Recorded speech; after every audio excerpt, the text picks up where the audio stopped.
금요집회에 오신 여러분들을 주님의 이름으로 환영합니다. 우리 함께 기도하고 금요집회 시작하겠습니다. 사랑과 은혜의 하나님, 저희가 또 일주일의 삶을 성실히 살아왔습니다. 그 안에서 여러 가지 일들을 겪었습니다. 그 모든 것들을 내려놓고 이제 주님 앞에 나가기 원하오니 하나님 저희를 받아주옵소서. 성령으로 함께 하시사 저희 눈과 귀를 열어주시고 저희의 딱딱해진 마음을 녹여주시고 제 모든 정신을 하나님께로 다시금 집중하여서 하나님을 높여드리고 하나님의 말씀에 귀를 기울이며 주님과의 깊은 교제를 나누는 은혜의 시간으로 인도하여 주시옵소서. 우리 주 예수 그리스도의 이름으로 기도드렸습니다. 아멘. 우리 함께 찬양하겠습니다. 주의 사랑을, 주의 선하심을.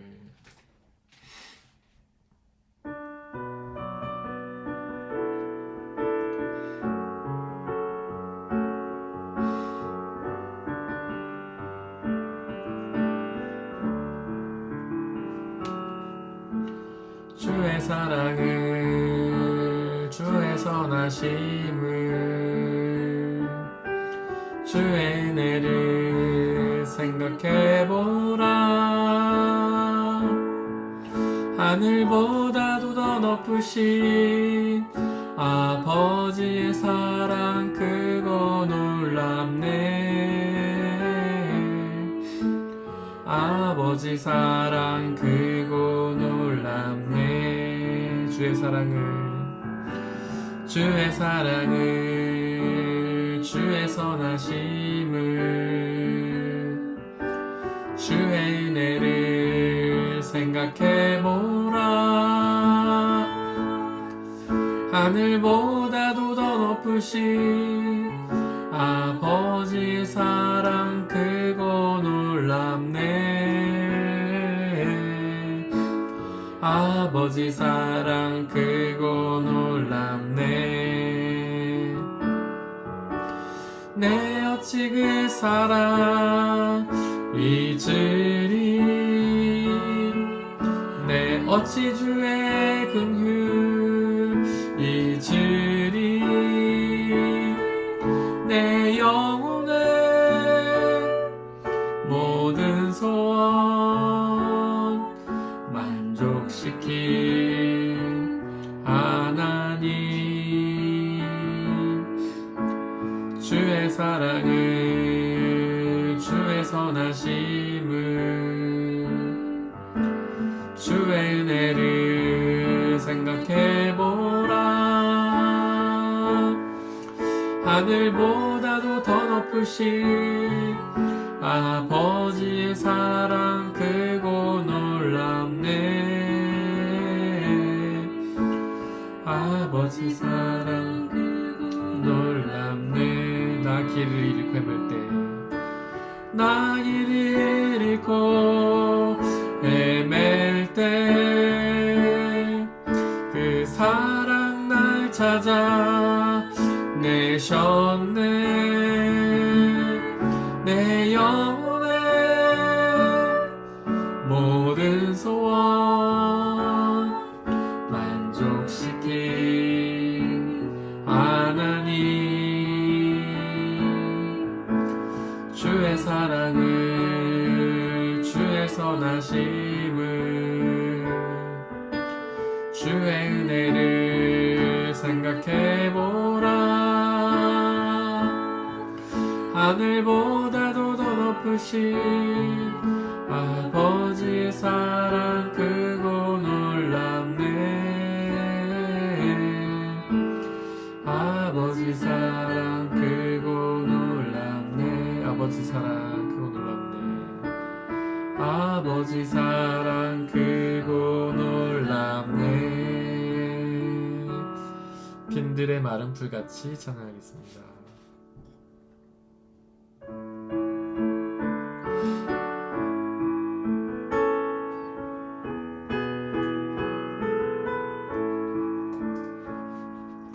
빈들의 마른 풀같이 시들은 나의 영혼.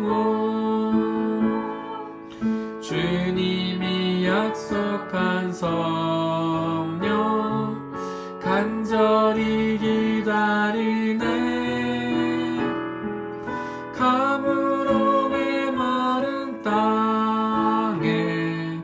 단비를 내리시듯 성령의 단비를 부어 새 생명 주옵소서. 반가운 빗소리 들려 산천이 춤을 추네. 봄비로 내리는 성령 내게도 주옵소서. 가물어 메마른 땅에 단비를 내리시듯 성령의 단비를 부어 새 생명 주옵소서. 절 따라 우로를 내려 조목이 무성하니 갈급한 내 심령 위에 성령을 부소서. 가물어 메마른 땅에 단비를 내리시듯 성령의 단비를 부어 새 생명 주옵소서. 참되신 사랑의 언약 어길 수 있사오랴. 오늘의 흡족한 은혜 주실 줄 믿습니다. 가물어 메마른 땅에 단비를 내리시듯 성령의 단비를 부어 새 생명 주옵소서. 빈들의 마른 불같이 빈들의 마른 불같이 시들은 나의 영혼. 주님이 약속한 성령 간절히 기다리네. 가물어 메마른 땅에 단비를 내리시듯 성령의 단비를 부어 새 생명 주옵소서. 반가운 빗소리 들려 산천이 춤을 추네. 봄비로 내리는 성령 내게도 주옵소서. 가물어 메마른 땅에 단비를 내리시듯 성령의 단비를 부어 새 생명 주옵소서. 절 따라 우로를 내려 조목이 무성하니 갈급한 내 심령 위에 성령을 부소서.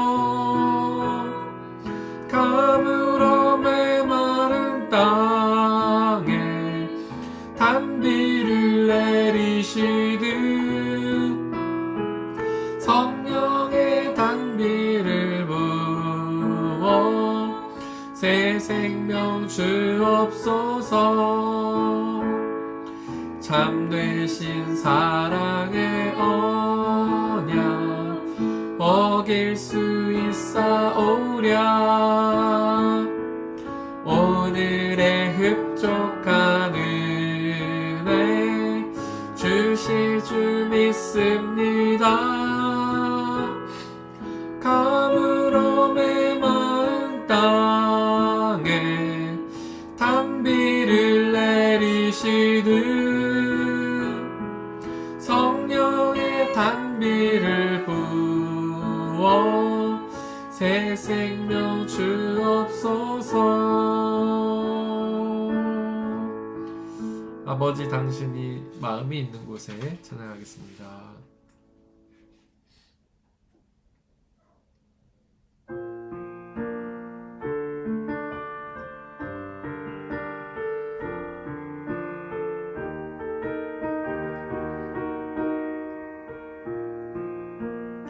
아버지 당신의 마음이 있는 곳에 나의 마음이 있기를 원해요.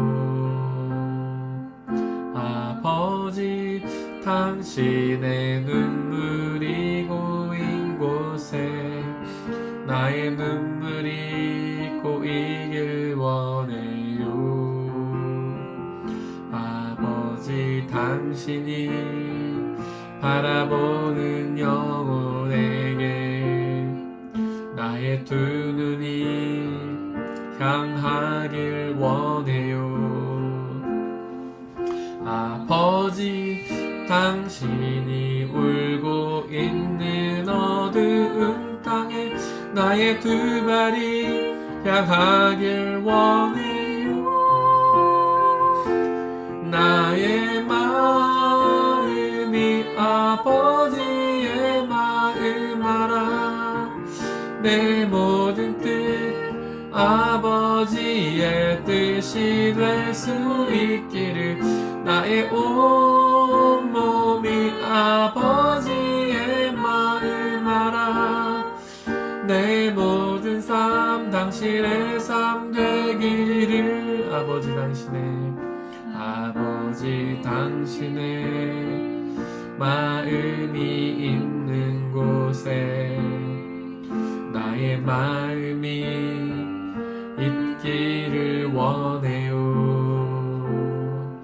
아버지 당신의 눈물이 고인 곳에 나의 눈물이 고이길 원해요. 아버지 당신이 바라보는 영혼에게 나의 두 눈이 향하길 원해요. 아버지 당신이 울고 있는 어두운 땅에 나의 두 발이 향하길 원해요. 나의 마음이 아버지의 마음 알아. 내 모든 뜻 아버지의 뜻이 될 수 있기를. 나의 온 몸이 아버지의 마음 알아. 내 모든 삶 당신의 삶 되기를. 나의 마음이 아버지의 마음 알아. 모든 뜻 아버지의 뜻이 될 수 있기를. 나의 온 몸이 아버지의 마음 알아. 내 모든 삶 당신의 삶 되기를. 이 시간은 하나님 아버지의 마음을 우리에게 달라고 기도합시다. 성령 하나님의 충만한 은혜를 통해서 하나님의 사랑과 하나님의 이웃을 생각하는 그 마음이 우리 마음에 그대로 전해지길 원한다고 기도하기 원합니다. 그래서 우리가 그 성령의 충만함을 통해서 하나님을 온전히 사랑하고 하나님이 사랑하시는 그 이웃들을 우리도 사랑하게 해달라고 이 시간 함께 기도하겠습니다. 성령 하나님, 이 시간 우리에게 간절히 임하여 주시옵소서. 충만히 임하여 주옵소서. 우리가 간절히 기도하오니 성령 하나님, 우리에게 아버지 하나님의 마음을 알려주옵소서. 우리를 향하신 그 사랑의 마음과 우리의 이웃들을 향하신 그 사랑의 마음을 우리에게 알려주시옵소서. 성령의 충만함을 통해 아버지 하나님의 마음을 깨달아 알고 그 마음으로 하나님을 온전히 사랑하고 이웃을 사랑하게 하여 주옵소서. 그리하여 하나님의 그 사랑이 온 땅에 차고 넘치게 하여 주시고 많은 사람들이 주님의 사랑을 알고 깨닫고 의지하여 주님의 사랑이 주시는 놀라운 은혜와 축복을 누릴 수 있는 귀한 시간이 되게 역사하여 주시옵소서. 성령 하나님 우리에게 충만히 임하여 주시옵소서. 간절히 기도합니다.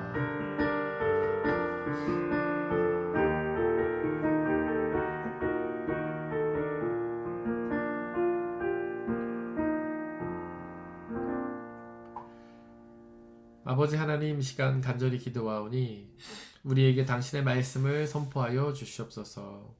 하나님이시며 하나님의 행위이신 그 말씀으로 우리에게 말씀하여 주시고 말씀을 통하여 하나님을 깨닫고 하나님의 역사를 깨달아 하나님 아버지를 온전히 믿고 의지하게 하시고 아버지 하나님을 닮아 순종하며 아버지 하나님만 믿고 의지하며 하나님의 말씀이 약속하시는 놀라운 구원 하나님 나라 영원한 생명을 받아 누릴 수 있게 역사하여 주옵소서.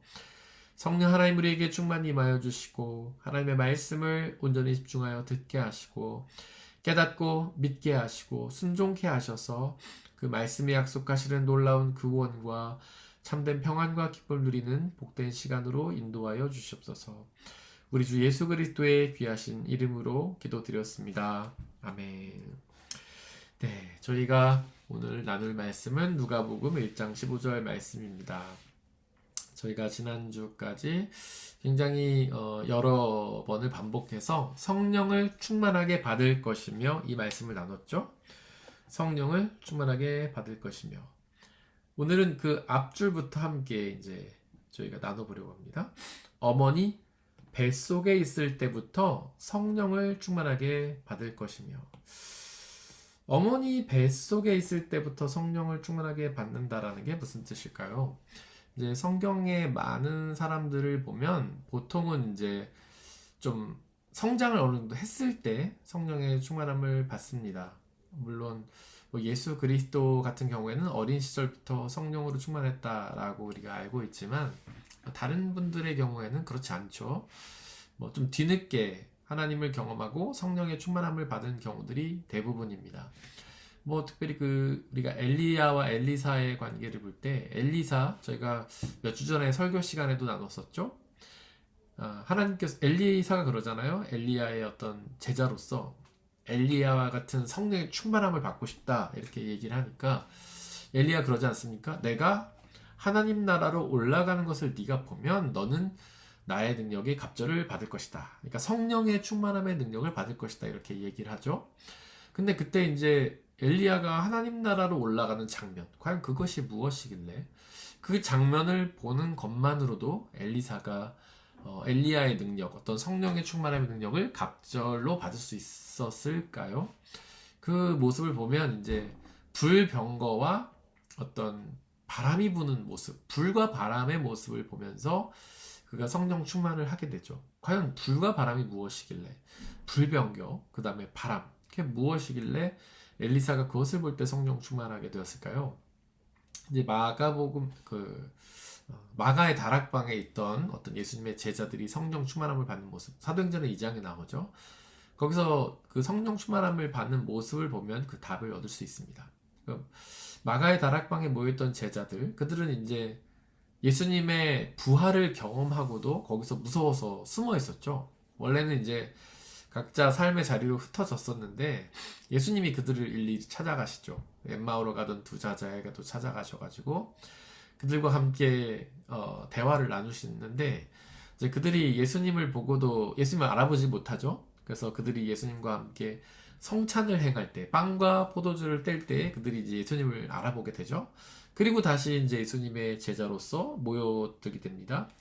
마찬가지로 베드로도 예수님의 부활을 경험하고도 자기 일상으로 돌아가죠. 이제 오브일로 돌아가서 배로 가가지고 그물을 던지는 일로 돌아가죠. 근데 거기에 예수님께서 찾아가셔가지고 그에게 네가 나를 사랑하니 이제 3번 여쭤보면서 그가 주님 사랑하신 줄 주께서 아십니다 이렇게 대답하자 내 양을 먹이라 이렇게 3번을 반복하시면서 베드로를 다시 불러오시죠.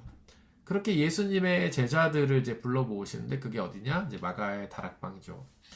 그들은 이제 여전히 두려웠던 거예요. 마가의 다락방이라는 것은 이제 우리가 생각할 때 다락이라는 건 이렇게 위층에 있는 어떤 답답한 공간 그런 건데 굉장히 이제 컸던 것 같습니다. 마가의 집이. 그래서 마가의 다락방에 한 120명 정도가 모여 있었어요. 뭐 지금 우리로 치면은 거의 저희 예배당 같은 그런 크기죠. 저희 예배당이 제가 전에 세보니까 꽉 차면 한 130명? 그렇게 앉는 것 같더라고요. 평상시 뭐 한 80명에서 100명 사이 의자가 깔려 있는데 꽉 차면 한 130명 정도 앉을 수 있는. 그러니까 저희 교회 본당 정도의 크기가 되는 다락방. 그러니까 약간 이제 복층으로 돼 있는 구조인 것 같습니다. 거기에 이제 제자들이 올라가 있었는데 그들이 이제 그 성령의 충만함을 얻고 기도하죠. 예수님께서 그러시잖아요. 야, 내가 올라가는 게 너희한테 유익해. 내가 승천해서 올라가면 내가 올라가는 대신에 성령 하나님이 너에게 오실 거야. 근데 그분이 오시는 게 더 유익해. 왜냐하면 예수님께서는 그들의 옆에 계셨죠. 몸이라는 어떤 우리의 육체와 똑같은 육체를 갖고 계셨기 때문에 그들의 옆에 있을 수밖에 없죠. 이 육체를 갖고 있으니까 우리 안에 들어오시긴 어렵지 않습니까? 근데 예수님께서 자기가 올라가면 성령님이 오시는데 이분은 영이시기 때문에 영이시라는 것은 육신이 없다는 뜻이라고 제가 말씀드렸죠. 이제 몸, 영육혼을 나눌 때 그 영육혼을 통칭하는 말은 몸이지만 그 중에 육신을 빼고 영 혹은 영혼. 그래서 성령이라는 것은 이제 육신이 없는 거예요. 근데 그분이 우리에게 오시는 게 더 유익하다고 예수님 말씀하시죠. 왜냐하면 그분은 육신이 없으시니까 우리 안에 들어오실 수 있죠. 이제 성령 하나님께서는 우리 안에 들어와서 우리와 함께 계십니다. 그래서 마가의 다락방에서 그 우리가 사도행전 2장을 보면 이제 성령 하나님께서 그 제자들에게 임하시는 장면이 나오는데 불의 혀같이 갈라지는 모습, 그 다음에 세찬 바람이 부는 모습으로 성령님이 임하시죠. 즉 불과 바람, 그 다음에 사도행전 2장에는 혀의 모습이 추가되죠. 그래서 어쨌든 불과 바람.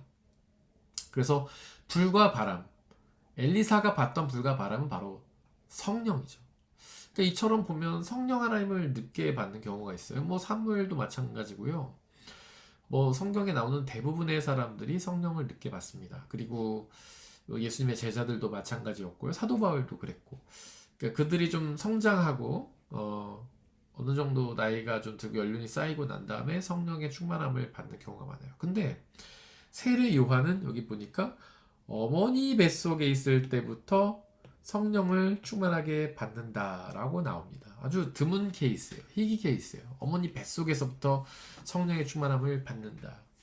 이 말씀이 이제 무슨 뜻일까요? 성령의 뱃속에 있을 때부터 가득 차서.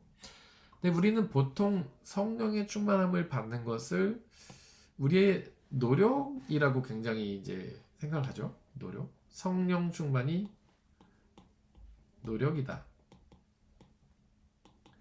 그래서 성령 충만함을 받아야 된다라는 그런 레토릭 되게 많이 쓰죠. 저도 마찬가지예요. 여러분들에게 우리가 성령 충만함을 받아야 한다라는 말을 많이 쓰죠. 근데 이게 성령 충만함을 받으라 라는 말이 사실은 그 노력하라는 뜻은 아닙니다. 노력하라는 의미는 아니고 성령 충만함을 받는 것이 필요하다는 당위성을 말하는 거죠. 우리한테. 예수 그리스도의 제자로서 어떤 놀라운 능력을 행하려면 그 제자로서 뭐 놀라운 능력이 아니더라도 그분의 말씀에 순종하면서 살아가려면 성령의 충만함이 필요하죠. 뭐 더 나아가서 우리가 예수 그리스도를 주라고 고백하려고 해도 성령이 필요하죠.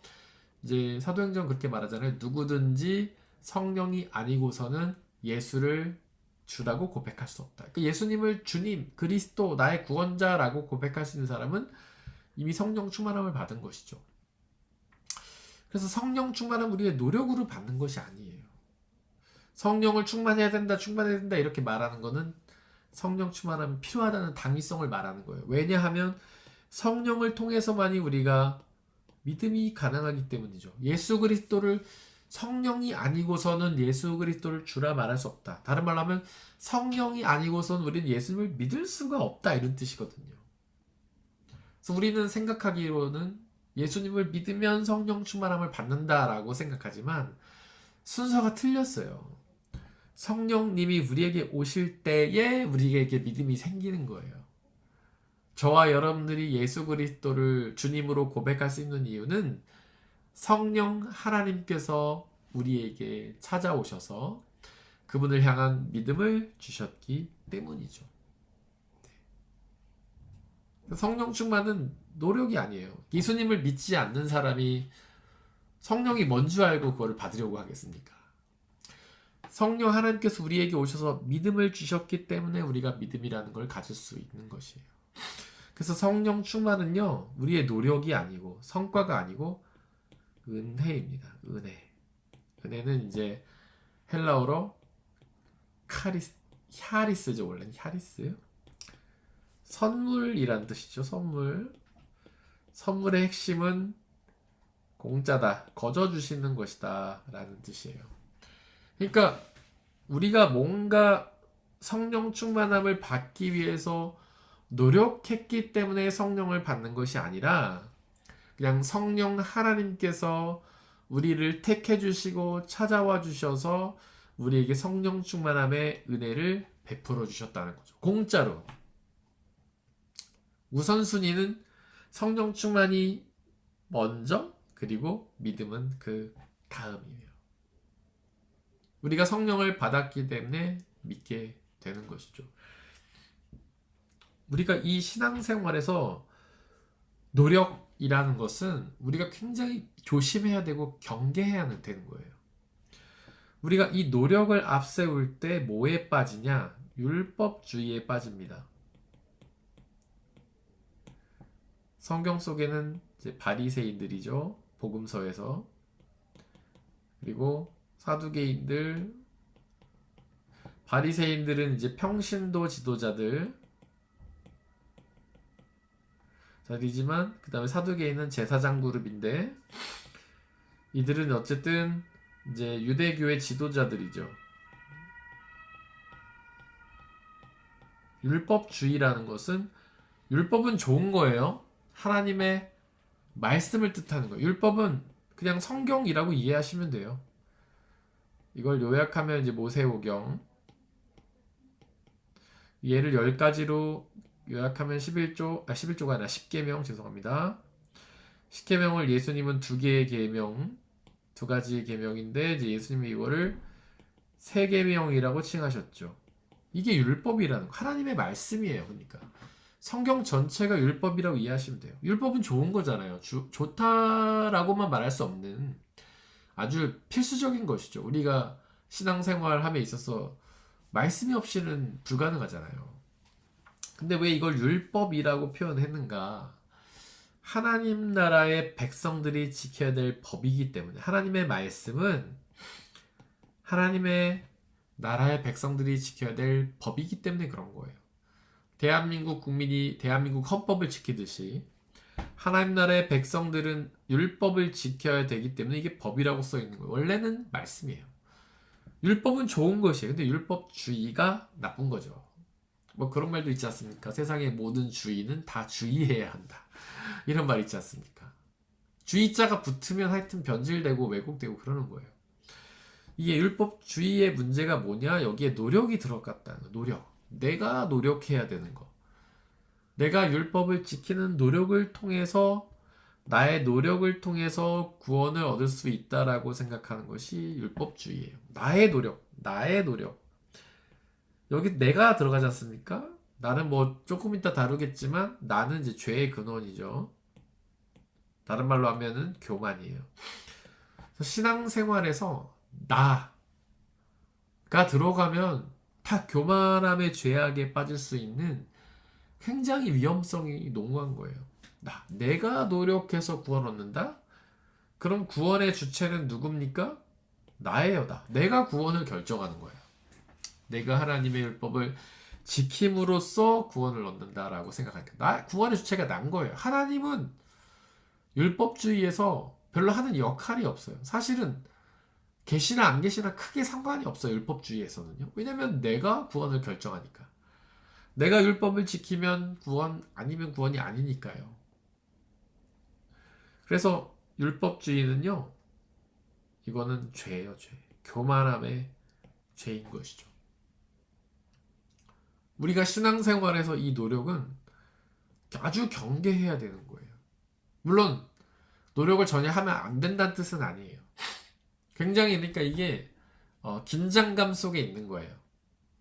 긴장 속에 있는 것이죠. 우리가 성령 충만함을 위해 노력해야 되는 부분이 있는 건 맞아요. 기도하고 하나님의 말씀을 묵상하고 날마다 하나님을 향해 나아가려고 하는 노력이 있어야 되는 것은 맞아요. 하지만 그 노력을 통해서 얻는 것은 아니에요. 구원도 마찬가지죠. 우리가 구원에 있어서 노력을 해야 되는 부분이 있어요. 하나님 앞에 온전한 예배도 드려야 되고 예수 그리스도를 향해 우리의 삶의 목적을 설정하는 노력도 필요하고 날마다 말씀을 묵상하고 기도하는 노력이 있어야 되는 것은 맞아요. 하지만 그 노력이 구원을 결정하는 것은 아니에요. 오로지 은혜, 하나님이 우리에게 선물로 주실 때에만 우리는 구원을 얻을 수 있어요. 성령 충만함도 마찬가지예요. 바로 어머니 뱃속에 있을 때부터 성령의 충만함을 받았다 라는 말씀은 이것이 은혜라는 사실을 강조하는 거예요. 은혜. 어머니 뱃속에 있는 아기가 뭘 할 수 있겠어요? 뭐 그런 어떤 교육 프로그램 보면 어떤 정자와 난자가 서로 이렇게 뭐라고 하죠? 단어가 생각이 안 나요. 어쨌든 만나서 이제 착상을 하죠. 그리고 점점점 이제 커져가죠. 근데 그 뱃속에 있는 태아, 뭐 사람 같지도 않죠. 처음에는 뭐 올챙이 비슷하게 생겼어요. 그리고 그 아기가 갓난아기가 돼서 세상에 나오기 전까지만 해도 굉장히 뭐 사람 구실을 할 수 있진 않죠. 우리가 어머니 뱃속에 있는 사건을 기억하는 사람은 없잖아요. 그만큼 지적 능력이 발달하지 못했다는 거죠. 그리고 그 아기가 세상에 나와서 우리 갓난아기를 키워보신 분 다 아시겠지만은 아무것도 못하잖아요. 그 아기가 우는 거 외에는 할 수 있는 게 없죠. 심지어는요 젖바는 법도 모르죠. 그래서 처음에는 좀 교육이 필요하잖아요. 그래서 그 아기를 갓난아기를 어머니 가슴에 올려놔도 걔가 빨 줄을 모르잖아요. 그러니까 조금 지나서 어떻게 입을 이렇게 물려주고 그래야 걔가 빨기 시작하죠. 그러니까 정말 이렇게 아무런 능력이 없는 애. 그리고 이렇게 아기가 나오는 모습을 이제 보면 막 저는 그런 느낌이 좀 들어요. 약간 오징어 같은 느낌이 되나? 그러니까 뭐 뼈가 하나도 없는 느낌, 약간 물처럼, 약간 액체 인간처럼 흐물흐물하게 나오는 그 느낌이 저는 아주 선명하게 기억이 나거든요. 아기가 약간 뼈가 막 튼튼해가지고 어떤 이렇게 찰진 모습으로 착 나오는 게 아니고 뭔가 흐물흐물해가지고 액체 인간처럼 막 오징어처럼 싹 나오는 그 느낌이 나오는데 그 아이 팔다리에 힘도 아무것도 없고 뼈도 막 튼튼하지도 않은 그 아이 무는 거 외에는 아무것도 못하는 그 아기가 뭘 할 수 있겠습니까? 그 아기가 뱃속에서 성령 충만을 위해 할 수 있는 게 뭐겠어요? 지적 수준도 없고 움직일 수도 없는 아이가 뭐 기도를 하겠습니까? 뭐 예배를 드리겠어요? 아무것도 못하죠. 그러니까 뱃속에 있을 때부터 성령 충만함을 받았다라는 것은 은혜라는 걸 뜻해요. 은혜.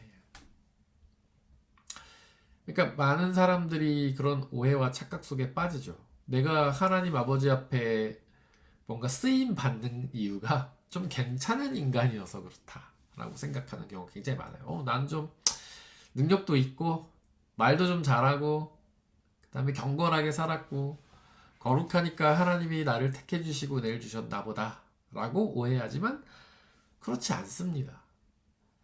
이 어머니 뱃속에 있는 갓난아기와 우리는 사실 별 차이가 없어요. 50보 100보죠. 우리는 그들보다 좀 더 생각을 할 수 있고 좀 더 말을 할 수 있겠지만 그리고 뭐 좀 더 잘 움직이고 뭐 운동도 하겠지만 하나님을 찾을 수 없다는 점에서는 크게 다르지 않아요. 저와 여러분들이 물론 모태신앙으로 자기가 태어나면서부터 부모님 따라 교회를 간 저 같은 사람들도 있지만 그렇지 않은 분들도 계시지 않습니까? 어린 시절에 하나님 몰랐던 분들. 근데 그들이 여러분들이 하나님을 전혀 몰랐던 분이 갑자기 어느 날 내가 하나님 좀 믿어볼까? 그리고 교회에 자기 발로 찾아간 분은 없을 거 아니에요. 그런 생각조차 할 수 없죠. 제가 요즘에 종종 보는 그 뇌과학에 대한 그 유튜브가 있는데, 거기서 그 과학자가 하는 말이 뭐냐면, 뇌는요 부정을 생각할 수가 없대요. 부정. 뇌는 아니다 혹은 없는 것을 상상할 수가 없어요.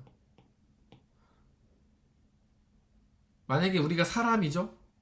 사람이 아니라는 사실을 이 뇌는요 인식을 하지 못한대요. 할 수 없는 것, 없는 존재. 여러분들이 한번 떠올려 보세요. 이 세상에 없는 걸 상상하면 우리가 상상할 수 있어요? 없죠. 그러니까 우리는 없는 걸 상상할 수가 없단 말이에요. 우리의 뇌라는 건 그런 것이에요. 근데 우리가 예수 그리스도를 몰랐을 때, 예수님에 대해서 믿음이 없었을 때, 그분을 내가 믿어봐야겠다, 찾아가야겠다 스스로 가기는 어렵다는 거죠. 누군가 우리의 손을 붙잡고 교회 갈 때에만 가능한데, 물론 교회 간다고 해서 다 믿음이 생기는 건 아니죠. 거부하죠. 아이, 내가 무슨, 나는 뭐 나를 믿어. 나는 하나님이 필요 없어. 내 주먹만 있으면 돼. 내 지갑만 있으면 돼. 내 지식을 믿어. 이러면서 계속해서 거부하죠. 우리는 예수 그리스도를 믿는 생각 스스로 하지 못해요. 그러나 성령 하나님께서 우리를 먼저 찾아와 주셨기 때문에 은혜로 우리가 믿음을 가질 수 있게 된 것입니다. 그래서 성령의 충만함은요, 인간의 노력이 아니라 하나님의 은혜다. 이 말씀이 우리에게 알려주는 것은 그것입니다. 근데 이제 세례 요한은 아주 특별한 은혜를 받았어요. 아까도 말했지만 뭐 성경에 나오는 많은 사람들이 이제 자기가 어느 정도 성장했을 때에 성령을 받게 되죠. 뭐 예수님의 제자들, 아까 언급한 모든 사람들. 근데 이 세례 요한은 아주 특별히 뭐 유일한 케이스는 아닌 것 같아요. 제가 지금 잘 누가 딱 떠올리진 않는데, 유일한 케이스는 아니지만 아주 드문 케이스로 어머니 뱃속에 있을 때부터 성령을 받은 분입니다. 아주 놀라운 은혜를 받은 거죠. 우리가 이 세상을 살면서 얼마나 많은 죄를 지어요.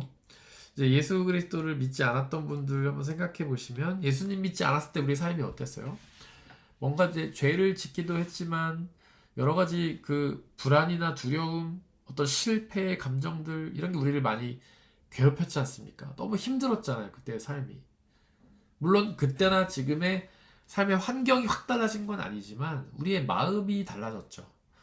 예수님을 믿지 않을 때 어떤 불안하고 두려웠고 힘들었던, 어떤 좌절하고 낭망했던, 그리고 외롭고 뭔가 우울했던 그런 감정들이 예수 그리스도를 믿는 어떤 성령 충만함을 받은 다음에 우리는 이제 기쁨이 넘치고 행복이 느껴지고 그렇게 바뀌었죠. 그런데 그런 세월이 없었다. 세례 요한은요, 어머니 뱃속에 있을 때부터 성령을 충만함을 받았기 때문에 그런 어떤 죄를 짓거나 불안해하거나 두려워하거나 힘들었던 걸 느끼지 못한 것이죠. 이게 얼마나 놀라운 축복입니까?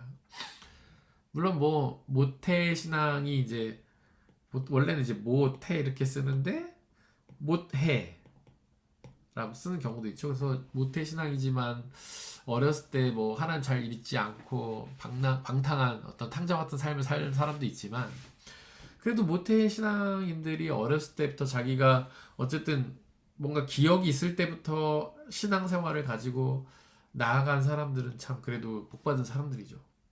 그들이 어떤 믿지 않는 사람들이 성장하면서 겪었었던 죄책감, 아픔들, 불안, 두려움, 이런 것들을 겪지 않은 사람들이니까요. 세례 요한은 아주 축복받은 사람들이죠. 그러니까 세례 요한은요, 어떤 물론 인간의 이제 모든 사람이 죄다라는 로마서 3장 23절의 말씀에 근거하면 세례 요한도 죄 가운데 태어났고 죄가 그 가운데 있었겠죠. 근데 그의 죄를 무마시키는 약간은 이제 억제하는 성령의 역사가 그에게 있었던 거죠. 뱃속에서부터. 근데 일반적인 사람의 경우는 어떻습니까? 이런 죄 가운데 태어나죠. 이 죄의 정의에 대해서 우리가 좀 이해할 필요가 있어요. 어떤 성령의 충만함을 이해하기 위해서는 죄를 이해해야 합니다. 죄의 정의, 첫 번째로 뭡니까? 불신앙이죠. 하나님을 믿지 않는 것. 이제 많은 사람들이 오해하는 것은 이제 죄가 도덕적이며 윤리적인 잘못이라고 착각해요. 그래서 뭐 죄를 회개하라고 하면은 뭐 거짓말한 죄, 누구를 미워한 죄, 뭐 부모님 말씀 안 들은 죄, 뭐 더 나아가서 뭐 누군가의 돈을 훔쳤다든지 어떤 강도짓을 했다든지 사기를 쳤다든지 뭐 이런 것들을 회개하죠. 근데 사실 그런 것들은요 죄가 아니에요. 그런 것들은 도덕적 윤리적 잘못입니다. 도덕적 윤리적 잘못은 뉘우치는 거예요. 뉘우침. 내가 정말 너무 나쁜 짓을 했구나. 내가 잘못했구나. 뉘우치는 것. 하지만 죄계는 뭐 하는 거예요? 회개하는 거예요. 회개. 회개는 헬라어로 메타노이아죠. 방향의 전환이죠. 불신앙이 죄예요. 어떤 윤리적 도덕적인 것들은 잘못인데 우리가 주기도를 잘 읽어보면 거기 죄와 잘못을 구분하고 있죠. 우리에게 잘못한 사람을 용서하여 준 것 같이 우리의 죄를 용서하게 달라. 그래서 잘못이라는 것은 사람에게 하는 것이에요. 죄는요 하나님께 짓는 거예요. 잘못은 하나님께 하는 게 아니에요. 죄는 사람에게 짓는 게 아니에요. 나 너한테 죄 졌어 이런 말 일반적으로는 하죠.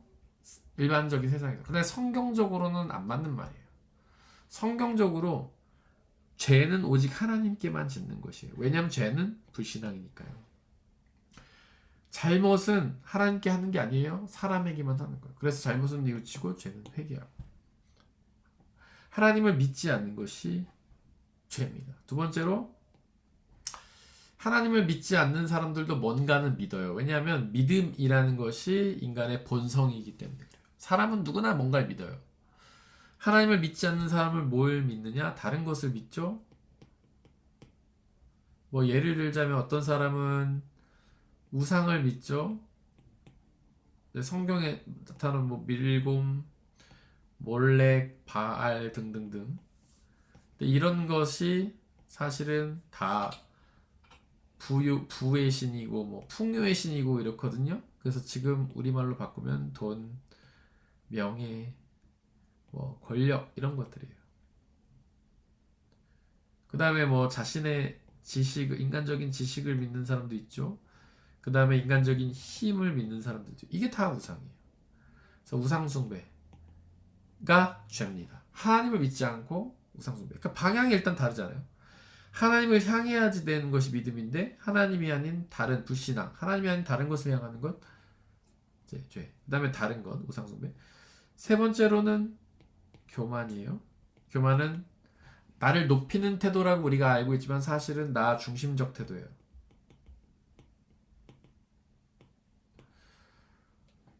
돈이나 그러니까 우상숭배하는 그 근원에 뭐가 있냐? 우리가 돈이나 명예나 권력, 지식, 힘을 믿는 그 근원에 뭐가 있냐? 내가 있어요. 나 때문에 돈을 섬기는 거예요. 내가 잘 먹고 잘 살려고. 나 때문에 권력을 섬기는 거예요. 내가 힘있게 살려고. 나 때문에 명예를 사랑하는 거. 나를 높이려고. 나 중심적 태도가 교만이에요. 네 번째는 뭐냐면요. 하나님의 명령에 대한 불순종과 태만. 하나님을 믿지 않는 사람은 이렇게 불순종하고 태만하게 되어 있습니다. 바로 인간은요 일단 기본적으로 이런 죄 가운데 태어나요. 이거를 원래 모든 사람들이 죄인이다. 로마 3장 23절 모든 사람이 죄인이다. 이거를 우리가 원죄라고 합니다. 이 원죄 개념은 저희가 다음 시간에 좀 다루도록 하고요. 이 죄를 억제하고 눌러서 극복하게 하는 것이 바로 성령의 충만함이에요. 죄와 성령은 상극이에요. 성령으로 충만하면 우린 죄에서 벗어날 수 있습니다. 회개할 수 있어요. 근데 성령이 없이는 불가능합니다. 세례 요한은 태어나서부터 성령의 충만함을 받았기 때문에 죄를 이겨낼 수가 있었습니다. 우리 다음 시간에 이어가도록 하고요. 우리 함께 찬양하겠습니다.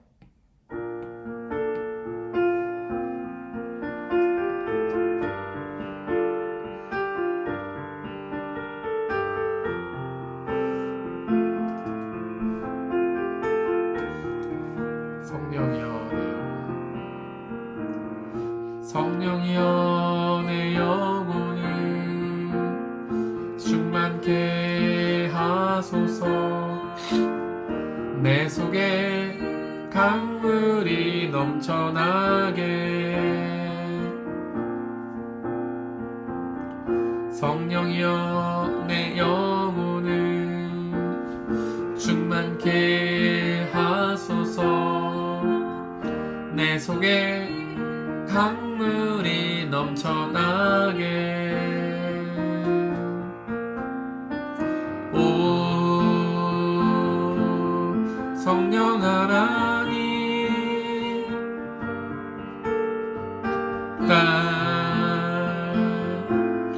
다시 새롭게 하소서.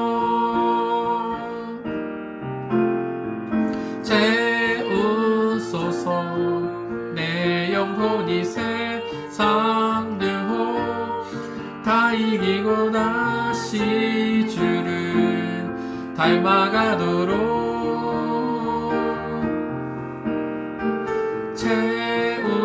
채우소서. 내 영혼이 세상 유혹 다 이기고 오직 주만 나타내도록.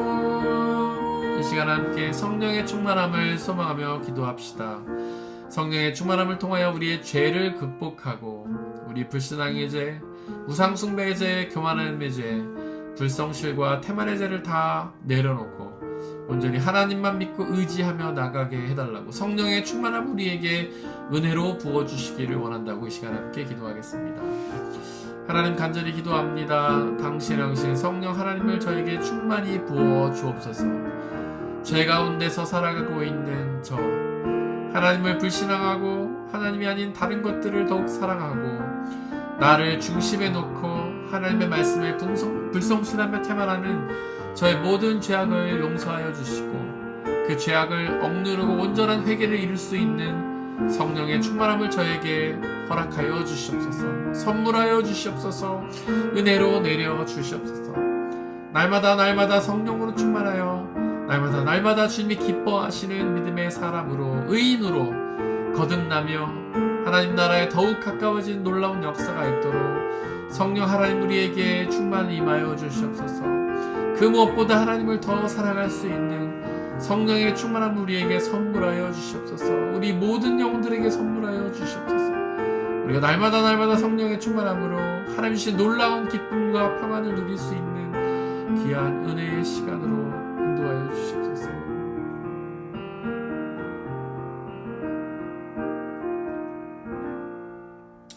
간절히 기도합니다. 우리에게 성령의 충만함을 허락하여 주시옵소서. 당신의 은혜로 자비로 우리에게 성령을 충만히 선물하여 주옵소서. 성령의 놀라운 역사를 통하여 우리가 죄를 극복하게 하소서. 하나님을 믿지 않았던 불신앙의 죄, 하나님이 아닌 다른 것을 사랑했던 우상숭배의 죄, 나를 중심에 두었던 교만의 죄, 하나님의 말씀에 순종하지 못하고 게을렀던 불순종과 태만의 죄를 용서하시고 우리가 날마다 성령의 충만함을 통하여 하나님을 온전히 믿고 의지하여 하나님이 약속하시는 그 구원과 하나님 나라 영원한 생명을 받아 누리게 역사하여 주옵소서. 이제 주말을 맞이합니다. 하나님을 온전히 기억하고 예배드리며 성령의 충만함으로 하나님과 깊은 믿음의 교제 나누는 귀한 주말이 될 수 있도록, 주일이 될 수 있도록 역사하여 주시옵소서. 부활하셔서 지금도 우리와 함께 살아서 역사하시는 우리 주 예수 그리스도의 귀하신 이름으로 기도드렸습니다. 아멘.